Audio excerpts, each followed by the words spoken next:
지금부터는 판사 출신 김승원 의원과 함께 이야기 나누겠습니다. 박수로 맞이하겠습니다. 네. 안녕하세요. 반갑습니다. 김승원입니다.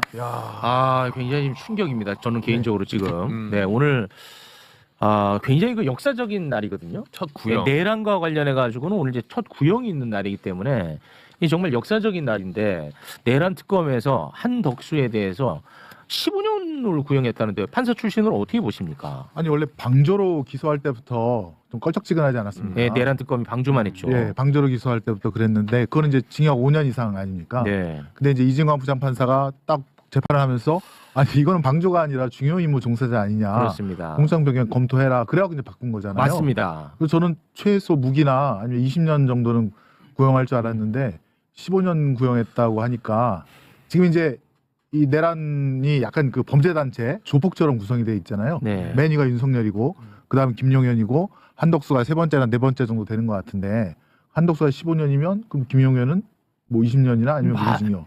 뭐 그렇게 생각하니까 윤석열을 사형구형 안 할 수도 있겠다 그 생각까지 좀 듭니다. 야, 15년을 너무 낮춰버렸어요. 예, 넘버 3를 너무 무시를 했는데요.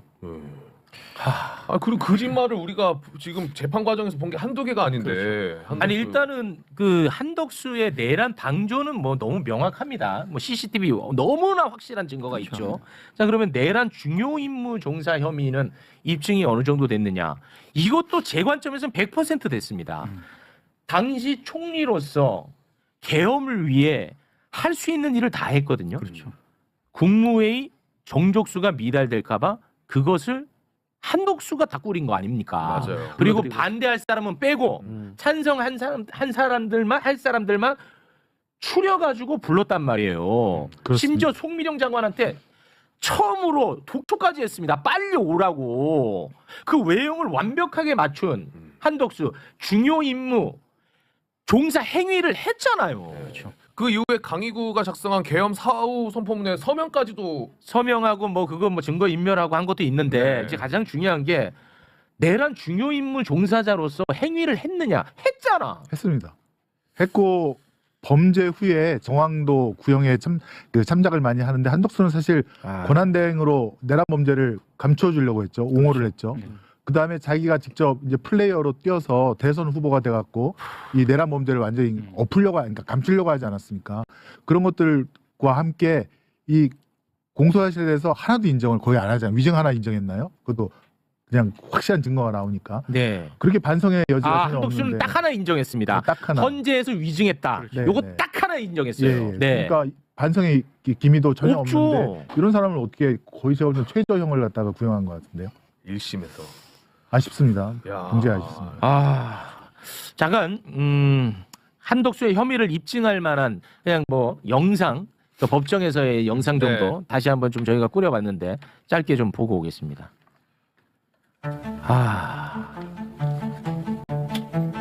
이건 뭐 내란 방조를 완벽하게 입증하는 예. 자 지금 오류가 났어요. 네, 다시 갑니다. 다시 한번 보겠습니다. 네, 다시 지금 지금 중요합니다. 소리만 나고 있기 때문에. 처음부터 다시 네, 처음부터 보겠습니다. 다시 보겠습니다. 네. 네. 야, 뻔뻔한 모습을 우리가 CCTV로 다 확인을 했는데. 자 한덕수 문건까지 들고 나오고 네. 여유 있잖아요. 이거 뭐 방조는 100%입니다. 이거는 네. 뭐 이견이 있을 수 없고 이보다 더 확실한 증거가 없고요. 자 이상민. 이거는 방조가 아니잖아. 지금부터는 수행을 하는 거잖아. 지시를 받고 나와서 서로가 이야기를 나누고 16분간 대화를 합니다.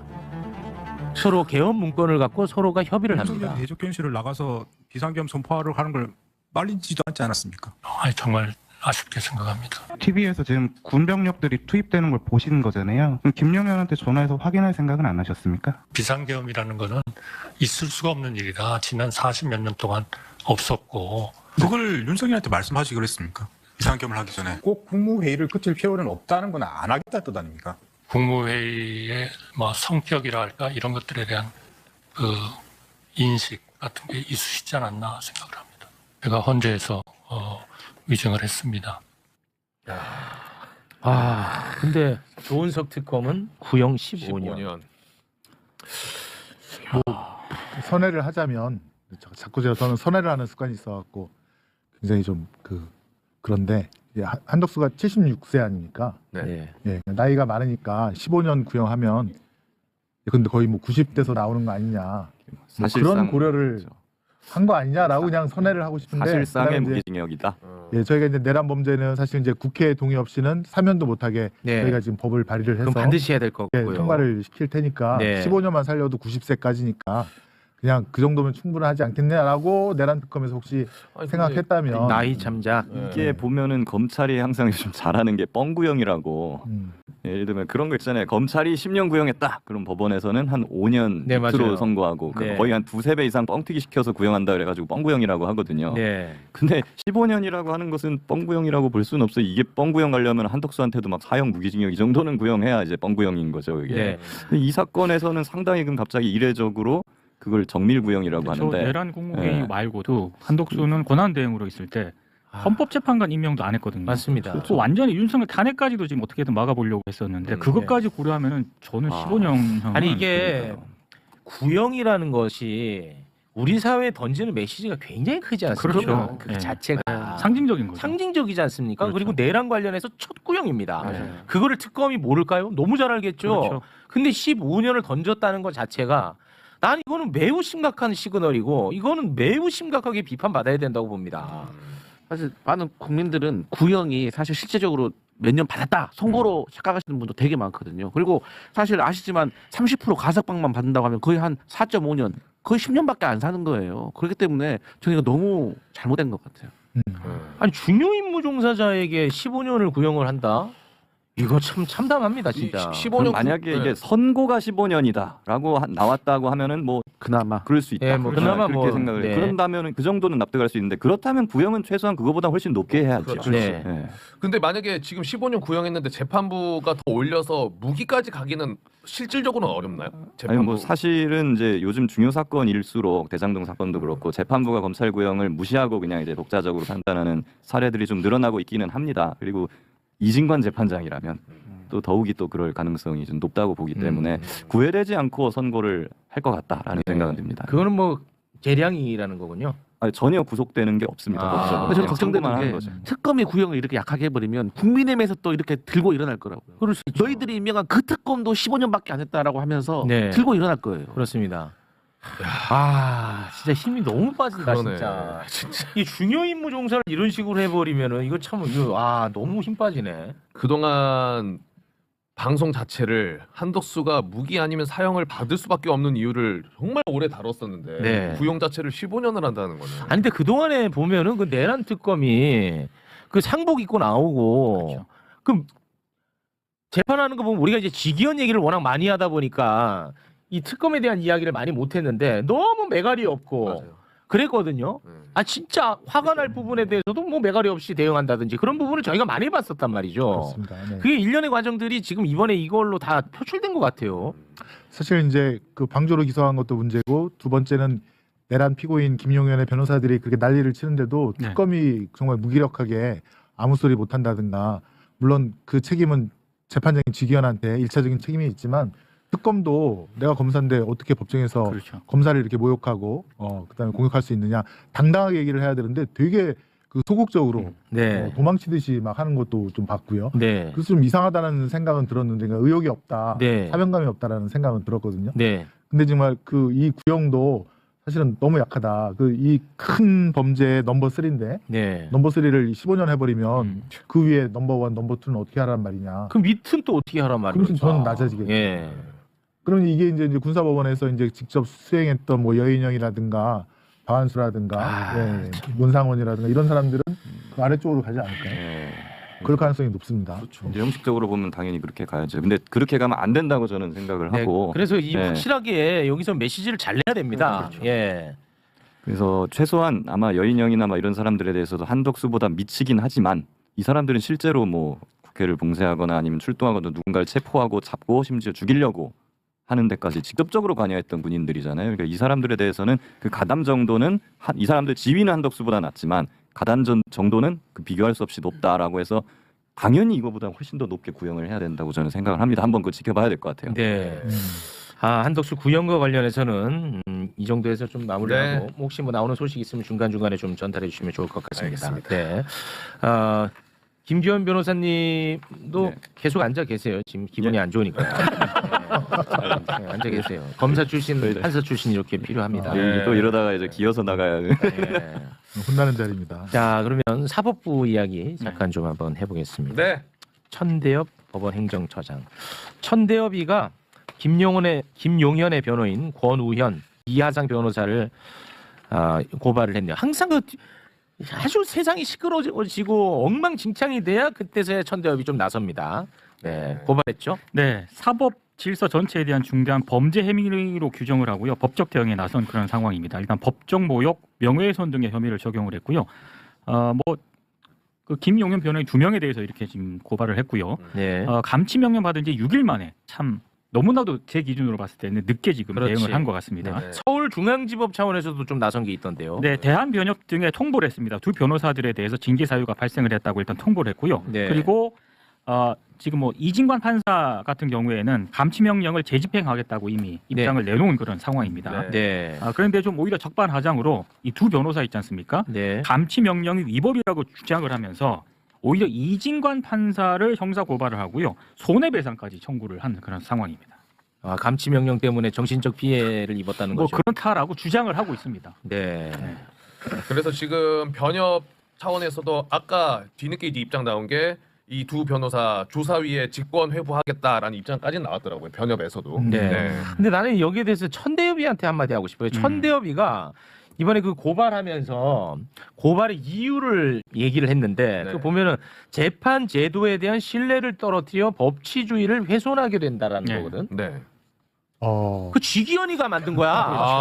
지기현이가 그러네. 지기현이 방치했잖아. 그래서 만든 거야. 지기현이도 같은 이유로 고발해. 그리고 천대엽도 같은 이유로 고발해. 스스로를 아니 진짜 이거 방치해서 이런 일 발생한 거잖아. 사실 생각해 보면 이건 지기현 재판장이 고발을 해야 되는 상황인 그렇죠. 거죠. 네, 근데 사실은 그걸 그렇죠. 안 하고 대법원이 직접 나서서까지 고발을 하게 만들었다. 내가 안 해가지고 나의 상사의 상사가 대신 나서서 고발했어요. 네. 그럼 그 상사 입장에서는 이 직원이 어떻게 보이겠어? 미워 보이지 않겠어요? 당연하죠. 내가 움직이게 만들어? 당연히 징계해야 되는 거 아니에요? 네. 근데 안 하고 있어. 네. 지금 이 이하상 변호사나 권우현 변호사 2명이 제가 이제 법원 쪽에 알아보니까 네네. 이하상 변호사가 이제 그 옛날 이름이 이명규인데 네. 목소리는 컸어도 법정에서 지금 그렇게까지는 하지는 않았다는 거봐. 옛날에 네, 옛날에 그 목소리는 크고 지기현이 그랬어도 만든 거 아닙니까 그러면? 지기현이 키운 괴물 아니냐. 거봐요. 그 얘기를 하더라고요. 네. 판사들이 법정에서 그렇게 막 떠들고 또 검사나 또 증인들 모욕하고 또 판사한테 막 반말 비슷하게 하고 이걸 가만히 두니까 그렇습니다. 얘가 점점 괴물이 된 거 아니냐. 그렇지. 그 얘기를 하더라고요. 그죠? 예, 그렇습니다. 그러니까 네. 우리 최욱 앵커님 말씀이 맞아요. 그렇습니다. 지기현이 키운 괴물 그 어떻게 결자 해지를 해야 되지 않겠습니까? 맞습니다. 지기현이 물러나든가 네. 아니면 천대엽이 그 부분도 사과를 하든가 그렇습니다. 해야죠. 네. 예, 그것도 뒤늦게 고발을 하면서 겨우 하는 말이 그 뭐죠? 공정한 재판에 영향을 미치. 네. 그건 지기현 부장이 지금 공정한 재판에 대한 우려를 본인이 지금 국민들한테 다 드리고 있지 않습니까? 정확합니다. 그거를. 네, 그 말씀은 저는 맞다고 생각합니다. 네. 그 이진관 판사가 이 감치 관련해 가지고 제도를 조금 개선할 필요가 있다 이런 말씀을 하지 않았습니까? 네, 맞습니다. 그런데 여기에 대해서 법무부가 바로 실행에 옮겼습니다. 네. 아유 진작에 좀 할 걸 그랬습니다. 그러니까요. 일부 신원 정보가 누락이 되더라도 법원의 재판으로 감치 대상자가 특정이 되지 않습니까? 이 경우에는 감치 대상자를 교도관에게 인계하는 법원 관계 직원 등이 작성한 감치 대상자 확인서가 있습니다. 요것 등을 통해서 신원 확인을 완화하는 절차로 개선 방안을 마련했다. 굳이 뭐 이름 주민등록번호 이런 거 그렇지. 없어도 요 정도만으로도 네. 감치를 할 수 있다 이런 얘기입니다. 아이고 정성 호랑이님 얼마나 좋습니까 이렇게 예. 현행범이니까. 현행범 그렇죠. 효능감 생기잖아. 이제 그렇죠. 잘못된 거 딱딱딱딱 이렇게 바꿔나가는 세상. 그렇죠. 정성 호랑이 장관님. 호랑이. 예. 빨리. 참, 저 이해할 수가 없더라고요. 도대체 신원 확인 안 됐다고 감치가 안 된다는 게 이해할 수가 그러니까. 없더라고요. 네. 근데 이진관 판사는 그래도 뭐 같은 국가기관끼리 내가 다투는 모습 보일 수 없지 않느냐. 상당히 어른스러워. 맞아요. 이진관 판사. 현명한 것 같아요. 현명하고 어른스럽고 네, 네. 합리적입니다. 감치 재판할 때 이제 구속 같은 걸 시키면 그 교도관이 인수인계를 하거든요. 교도관이 이제 그 구속된 피고인들 대기하는 장소로 들고 가서 교도관이 그 교도소 버스를 태워갖고 그대로 싣고 가는데 무슨 거기에 또 주민번호를 넣어라. 맞아. 그런 절차가 왜 필요합니까? 그렇습니다. 자기네들이 들고 온 사람들이 들고 온 변호사들, 그러니까 감시자들 아닙니까? 네. 말이 안 되는 뭐 차차로 운전해서 간 것도 아니고. 그렇습니다. 자, 어찌됐든 이 모든 문제는 사법부가 자초한 겁니다. 네. 사법부가. 자정 능력 저는 아예 없다고 결론을 지었습니다. 그런데 다행스럽게도 민주당이 사법부 개혁 조금씩 시작을 하는 것 같습니다. 조이대의 사조직처럼 활용이 되어 왔던 법원 행정처, 천대엽이 있는. 천대엽이 있는 그 법원 행정처, 이게 얼마나 우리를 스트레스 받게 했습니까? 네. 이거 이제 없앤답니다. 오. 요거 없애고 네. 13명의 위원으로 구성되는 사법행정위원회를 신설하겠답니다. 자, 그럼 구성이 어떻게 되는지 짧게 한번 좀 보여줄까요? 자, 위원장은 대법원장이 겸임하거나 아니면 대법원장이 임명하는 사람을 또 위원장을 좀 임명을 하고요. 그리고 대법원장 지명 법관 1명, 그리고 전국 법원장 회의 추천 법관 1명, 법원 공무원 노조 뭐 추천이라든가 이런 비공무원들 있지 않습니까? 네. 그리고 비변호사 이런 쪽에서 1명을 추천을 하고, 그리고 지금 또 보면 13명인데 네, 13명. 뭐 대한변호사 협회장 추천도 1명 있고요. 대한변호 그 변협을 그 왜 넣었어 그거? 저도 불만이에요. 이렇게 대응하는 변협이 또 들어가. 그리고 뭐 법학 교수 쪽에서 2명 추천하고, 네. 그다음에 각 지방 변호사 회장, 뭐 과반수 추천 변호사 2명 뭐 이렇게 구성이 되는데 좀 다양하게 추천한 측면은 있습니다만, 예, 제가 봤을 때 대한변협은 좀 빼도 되지 않을까. 민변도 네. 있지 않아요? 민변도 있죠 당연히. 네. 근데 민변은 항상 여기서 배제가 됩니다. 자, 여기 그 TF에 우리 김승원 의원님도 들어가 계시고. 그래요. 대한변협 빼셨어야죠. 대한변협 고민이 많았는데요. 일단 회장 추천은 아니고요. 대한변협에서 변호사들로부터 추천을 받고 거기서 어떤 투표를 통해서 네. 한 명을 갖다가 선발하는 걸로 그렇게 정리가 돼가고 있습니다. 회장 추천은 아닙니다. 네. 조금 좀 이게 우회적으로. 여기 올 때마다 그냥 가슴이 철렁거리고. 미리 말하면 천기누설되니. 의원님 그러면 이번에 그 사법부 개혁과 관련해서 좀 첨언을 좀 해주시죠. 사실은 이게 반성적 고려에서 나온 겁니다. 2017년도 박근혜 때 사법농단, 그때 양승태 대법원장 치하의 법원행정처를 그때 폐지한다고 했었는데 네. 그걸 못하니 또 조이대 사법부가 이런 12.3 불법계엄에 동조했다는 그런 여러 가지 그런 증거들이 나오고 있지 않습니까? 네. 그러니까 반성적 고려에서 이번에야말로 조이대 사법부의 핵심인 법원행정처를 폐지하고 네. 그 위원을 13명으로 늘려서 합의제 기구를 만들자. 독재자 조이대를 더 이상 나오지 않도록 하자. 그렇죠. 그게 이제 핵심입니다. 네. 그리고 거기에는 사실 이제 헌법재판소 소장이 추천하는 1인도 있고요. 또 그다음에 판사 회의에서 추천하는 또 그 네. 후보자들도 있고, 그렇습니다. 그다음에 법원 공무원이 한 15,000명 되는데 거기서 추천하는 또 위원도 한 명 있고, 네. 그다음에 아까 말씀드린 대로 교수라든가 그렇게 되는데 이런 또 이제 인권이라든가 약자를 위해서 노력하신 분들도 계시는데 어쨌건 이 합의부 기구이기 때문에 법원 전체의 인사라든가 예산이라든가 징계라든가 이런 것들이 다 합의에 의해서 민주적으로 운영이 될 것이다라는 좀 기대를 갖고 있습니다. 네, 알겠습니다. 이거는 앞으로 진행됨에 있어서 좀 걸림돌이라든지 우려되는 지점은 없습니까? 역시 보수 언론이 똘똘 뭉쳐서 네. 사법부의 독립을 흔든다든가 뭐 그렇겠죠. 네, 이런 언론 플레이 사법 행정권을 침해한다. 요 논리로 치고 들어오겠죠. 그렇습니다. 네. 그건 어떻게 좀 방어가 가능할까요? 지금 예컨대 비교법적으로 미국 같은 데는 판사를 이제 그 선출직으로 선거에 의해서 선출하는 나라도 있고, 또 유럽 중에는 법무부 장관이 또 임명하도록 하는 나라들도 있고, 세계 여러 나라에서 우리나라와 같은 사법부를 위한 이런 법원행정처 같은 조직은 없다. 네. 비교법적으로 따져봐라. 뭐 이런 등등의 논리를 좀 펴야 될 것 같고요.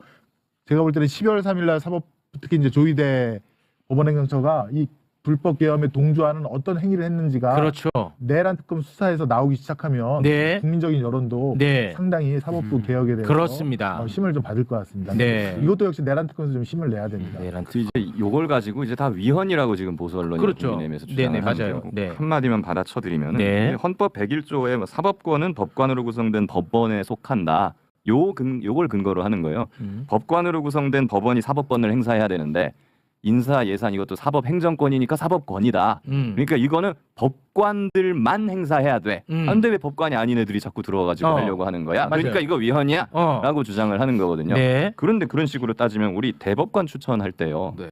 대법관은 헌법에 대법원장이 제청해갖고 대통령이 임명한다 이렇게만 돼 있어요. 근데 실제로 보면은 대법관 추천위원회라는 걸 더 가지고 아 그러네. 거기서 추천을 하면은 그 사람을 대법원장이 제청을 하고 있거든요. 그러네. 근데 그 대법관 후보 추천위원회는 판사 3명인가밖에 없어요. 14명 중에 다 왜 그것도 다 위원이에요? 지금 이미 그렇게 하고 있는데. 아 그러네. 그러니까 이 사람들 주장 말이 안 돼. 말이 안 되네. 좋았다. 네. 그거 안 됐으니까 좋잖아 지금.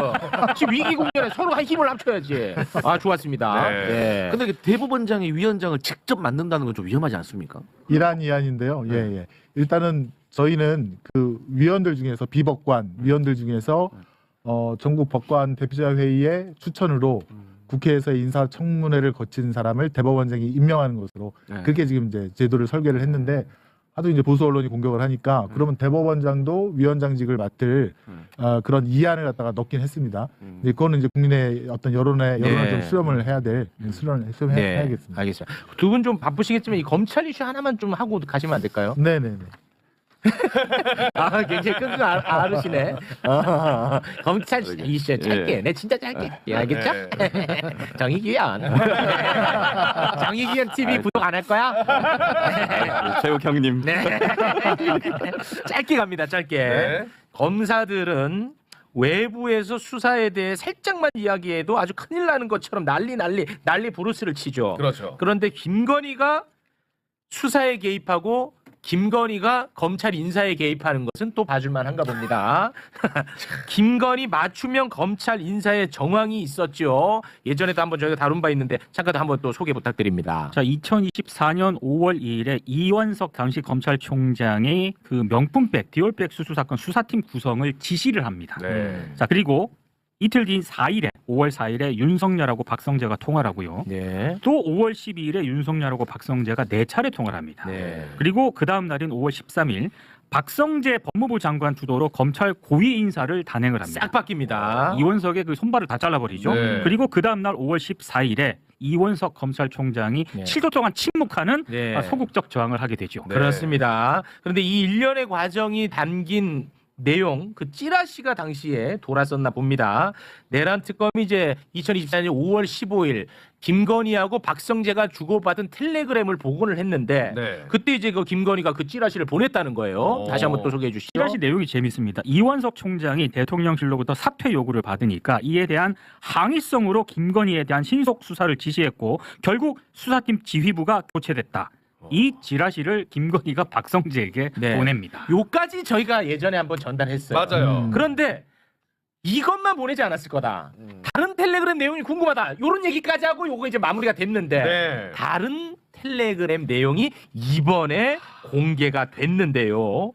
김건희는 자신과 관련한 수사를 그냥 법무부 장관한테 직접 지시를 해버립니다. 한번 좀 볼까요?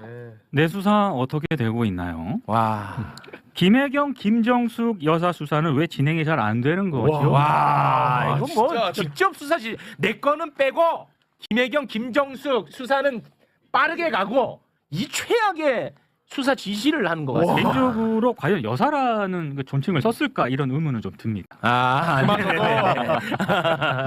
이 진짜 무슨 그 후궁 안품을 드라마 같은 거 와, 보는 것 이거 같아요. 레전드야. 아, 레전드입니다. 황후가 이제 막 다른 그 사람들에 대해서 네. 사약을 보내라. 그래서 막 그런데 저 박성재가 김건희하고 텔레그램 나눈 바로 다음 날 5월 16일에 기자가 박성재한테 물어봐요. 이번에 그 검찰 인사 네. 그거 뭐 대통령실에서 한 거 아니에요? 이런 소문이 있던데라고 물어봐. 거기에 대해서 박성재가 발끈하거든요. 네. 그거 지금 보면 웃깁니다. 그거 잠깐 한번 보고 가겠습니다. 이번 검찰 인사 대통령실이 주도했다는 그런 의혹인데 이거 어떻게 생각하십니까? 그건 장관을 너무 무시하시는 말씀 아닙니까? 그렇지. 장관 무시한 거죠. 왜냐? 김건희 지시인데 왜 대통령 지시라고 하냐? 대통령 지시. 김건희가 더 위다. 난 더 위의 지시를 받는 사람이다. 그런 얘기처럼 저에게는 이제 좀 들립니다. 정말 김건희가 V0인 게 진짜. 맞고요. 그렇습니다. 예전에 뭐 그 윤석열 검찰총장 시절 그 집에 초대받아서 갔던 사람들 얘기를 들어보면 윤석열은 부엌에서 일하고 있고 김건희가 앉아서 다 얘기를 하고 그랬다는 거잖아요. 예. 윤석열은 뭐 계란말이 하고 있고 똑같지 않습니까? 나라 운영도 V0가 하고 V1을 시키는 대로 오빠 나가서 빨리 외국 정상이랑 얘기 좀 해봐 막 그러지 않습니까? 네. 똑같은 짓을 하고 있는데 저 때 어떤 일이 벌어지냐면 서울중앙지검 그러니까 김건희 디올백이라든가 수사를 하려고 했던 송경호를 날리지 않습니까? 네. 날리고 나서 전주지검장 이창수를 거기다가 올려보냈잖아요. 그렇습니다. 이창수가 이제 사실은 윤석열의 대변인 일도 했었고 네. 그런 새로운 찐윤이었는데 바로 3개월 만에 그 우리 최재형 목사님 디올백 네. 그거 무혐의하고 그렇습니다. 그다음에 11월 달에 주가조작 도이치모터스 무혐의. 반면에 전주지검에는 박영진이라고 또 찐윤 검사를 보내서 정말로 요 말 그대로 김정수 여사에 대한 그 뭐죠? 파리 샤넬 옷 사건이랑 타지마할인가 인도 방문 사건. 모대 총리. 그거는 이제 서울중앙지검이고 그 문재인 대통령에 대한 수사를 엄청 세게 들어갑니다. 그 사위 관련해가지고 예, 전사위. 전위원가에 네. 그 엄청 세게 들어가는데 그것도 나오지 않으니까. 그렇습니다. 네, 그때도 좀 난리가 났었죠. 네. 얼마나 김건희의 지시에 의해서 그런 검찰의 수뇌부 인사들이 조직적으로 이루어졌는가를 그렇습니다. 알 수 있고 그에 따라서 수사가 그냥 착착 그냥 진행되고 있지 않습니까? 그렇습니다. 근데 여기 이제 그 의미가 있는 게 뭐냐면 박성재가 검찰로부터 명태균 관련 수사 보고도 계속 받았다는 거예요. 그렇죠. 네. 근데 그 받을 때 박성재하고 김건희가 계속 연락을 주고받은 거야. 그러니까 김건희와 관련된 수사 보고를 김건희와 박성재가 서로 교감했다는 건데요. 이게 이제 굉장히 중요한 게 내란 특검은 계엄 선포의 이유 중 하나를 김건희의 사법 리스크 해소라고 의심하고 있어요. 네, 그게 굉장히 중요한 포인트죠. 그래서 이게 굉장히 중요한 포인트입니다. 그래서 이것과 관련해서 내란 특검이 열심히 지금 수사를 하고 있고요. 그래서 김건희의 휴대전화 관련 뭐 증거가 더 필요해가지고 최혜병 특검, 김건희 특검에 또 압수수색을 한 겁니다. 네네. 자료를 협조받기 위해서. 자, 그런데 제가 여기서 여러분에게 오디션을 받는 마음으로 제가 작품 하나 써왔거든요. 제 작품 한번 좀 평가를 받고 싶습니다. 제 작품. 네. 자, 다시 한번 그 1년의 과정, 방금 그 5월 14일까지 한번 좀 띄워주시겠습니까? 이렇게 쫙 됐죠, 1년의 과정. 네. 김건희는 2024년 5월 15일에 박성재랑 마무리성 텔레그램 주고받는 듯한 모습 봤죠. 네네. 김건희는 5월 15일까지 사법 리스크와 관련해서 깔끔하게 정리할 필요가 있지 않았을까 하는 저는 의심을 합니다. 자, 왜냐? 당시에 김건희는 디올백, 도이치모터스 사건으로 공개 활동이 전면 중단된 상태였습니다. 그런데 맞아요. 그런데 그 텔레그램을 딱 주고 받습니다. 그리고 나서 바로 다음 날 5월 16일 김건희는 153일 만에 공개 행보를 시작하는데 그날이 무슨 날이냐? 바로 캄보디아와 관련된 행사입니다. 캄보디아 총리 부부를 만나요. 그게 다음 날이구나. 바로 다음 날입니다. 이게 김건희에겐 너무 중요했던 거야. 이날 뭐 했냐? 이날 뭐 했는지가 중요하잖아. 네. 이날 뭐 했냐? 캄보디아 대외 경제 협력 기금 2배로 뻥튀기 한 날이야. 이날 저의 눈에 확 들어오는 사진 한 장이 또 있었거든요. 자, 사진 좀 띄워주시겠습니까? 자, 저 사람이 통역관입니다. 네. 그런데 저 사람이 윤석열이 퇴임한 이후에도 주 캄보디아 대사관에서 근무를 한 사람입니다. 맞아요. 캄보디아. 이 날이 김건희에겐 너무 중요한 날이었기 때문에 5월 15일 사법 리스크가 마무리될 필요성이 있었던 것 아니겠느냐. 어떻게든. 캄보디아. 제 작품 어떻습니까? 저도 캄보디아 열심히 팠던 의원으로서 100% 공감이고 깜짝 놀랐는데요. 아니 캄보디아에 우리나라가 보낸 예산이 엄청 많지 않습니까? 네. 4천억 원. 근데 그 4천억 원을 갖다가 분명히 다 순수하게 보내지 않았을 것이고 분명히 뒷돈을 받았을 것이다. 그 네. 의심을 하고 있고 지금 파고 있고 또 도이치 파이낸셜이 캄보디아 은행을 하나 인수해서 네, 그 예산이 집행할 수 있는 통로 길을 열어놓은 거 아닙니까? 네. 오, 서프라이즈인데. 이거를 너무 놀랐습니다. 바로 내란 특검에게 보내야 되겠다. 보내. 이거 무조건 보냅니다. 저희 교장 선생님이었잖아요. 법무연수원대. 누가요? 조은석 특검. 조은석이 왜 그랬어? 왜 15년? 왜 15년이에요? 조은석이 잘 만났다. 네. 왜 15년밖에 구형 안 했어? 제가 그것도 같이 네. 보내겠습니다. 근데 이거는 진짜 좀 이상하네. 김건희에겐 캄보디아가 매우 중요한 나라야. 저수지는. 근데 딱 다음 날 나와. 그냥 나올 수는 없어. 근데 사법 리스크가 너무 세게 걸려 있으니까. 그렇습니다. 네. 135일 만에 나왔어요. 근데 이때 딱 경제협력기금 2배 뻥튀기 해버립니다. 아니 그리고 2024년도에 실제로 우리나라 돈이 캄보디아로 실제로 많이 넘어갔어요. 네. 그러니까 이제 계획 짜놓은 거랑 돈이 나가는 거랑은 좀 시간 차이가 있거든요. 네. 근데 한 10년 전에 5년 전에 한 것도 돈이 안 나가고 있다가 2024년도에 1, 2년 만에 짠 그 ODA 프로그램의 돈들이 막 빠져나가는 거예요. 그게 한 2천억 정도 될 겁니다. 아, 근데 그거에 반만 돌려받아도 1,000억이잖아요. 네. 반띵만 해도. 아, 이 의원님 이거는 놀랍습니다. 조금 관심 야, 있게 좀 그러면 봐주셔야 될것 무리하게 검찰 지휘부 라인을 날린 것도 돈 노이즈 때문에? 맞추려고. 이 일정이 중요한 거야. 이 일정은 반드시 나가줘야 되거든. 그리고 이제 이런 생각도 듭니다. 그 명태균 수사 보고서가 김건희한테 간 거 아니냐 뭐 이런 얘기가 있잖아요. 그렇죠. 지금. 근데 보면은 해당 수사 보고서 중에 김건희와 관련된 부분의 수사 보고서는 굉장히 특이해요.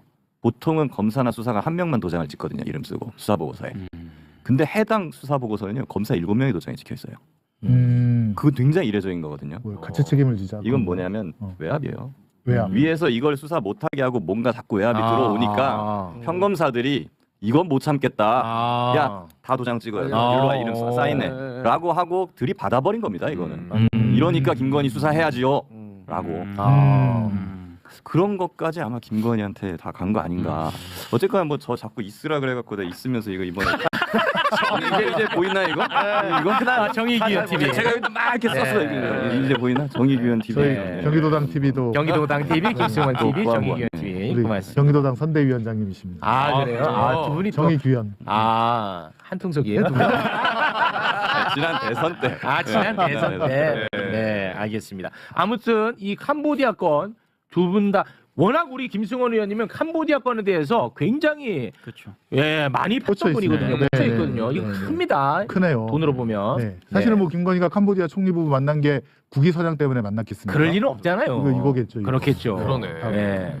아, 진짜 이상하네요. 야, 이상하지 않아. 네. 아, 정말 우리 국민 혈세를 가지고 장난친 건 끝까지 추적해야 됩니다. 그렇습니다. 네, 다른 네. 개인적인 매간 매직이나 금품 수수는 그러다 치더라도 이 양평고속도로라든가 이렇게 우리 국세를 가지고 장난친 거는 끝까지 추적해야 됩니다. 네, 맞습니다. 알겠습니다. 153일 만에 기어 나오는데 갑자기 그게 캄보디아 캄보디아. 건이야. 오. 하필.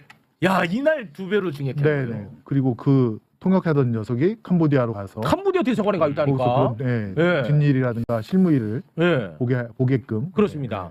그 대사관이 아니 그 통역관이 처음에 그 임명될 때 기사를 찾아봤어요. 네. 그랬더니 언론에서 굉장히 전격적인, 굉장히 이례적인 발탁이라는 보도가 많더라고요. 아, 그래요? 그 맞아요, 통역관의 맞아요. 네, 이력이나 경력이 되게 짧아. 나이가 굉장히 어리고. 그래서 굉장히 이례적이라는 보도들이 많더라고. 맞아요. 갈 사람이 아닌데 그런 보도를 봤고요. 아, 그래요? 근데 저는 뭐 더 나아가서 그 경찰청에 외사청 없앤 거. 그렇죠. 예, 맞습니다. 국제적인, 아, 그것도 그렇지. 다 같은 맥락 속에서 네. 이루어진 그 조직 개편이다 계약이다라고 저는 보고 있는데. 그렇습니다. 네. 아, 자, 놀랍, 굉장한 추리. 예. 저 대단하십니다. 오늘 오디션 이건 몇 점입니까? 100점. 100점. 예, 대단히 고맙습니다. 예, 슈퍼챗 누가 좀 따주십시오. 굉장히 큰 일을 하셨습니다. 고맙습니다. 두 분과는 여기서 인사 나누겠습니다. 두 분 대단히 고맙습니다. 고맙습니다. 고맙습니다.